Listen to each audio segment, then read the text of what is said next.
Thata, and I will be sharing some styling tips for you using hijab infinity items, so stay tuned.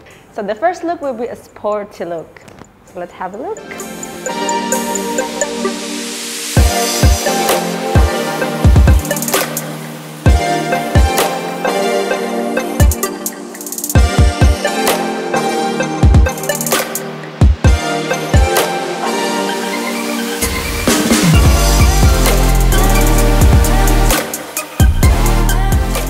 So for the second look, I would like to go for a more casual net style. So let's have a look.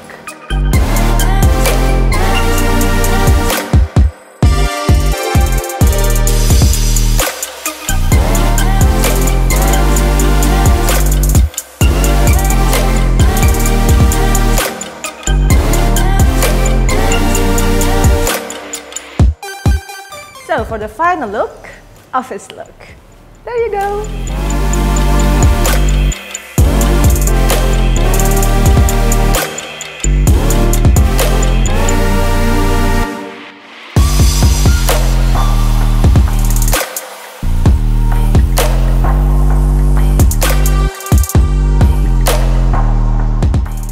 Nah, itu dia tadi 3 look dari aku. Semoga bermanfaat buat teman-teman semua ya. Dan jangan lupa untuk komen, like, dan juga share beserta follow hijab. And thank you for watching. Wassalamualaikum.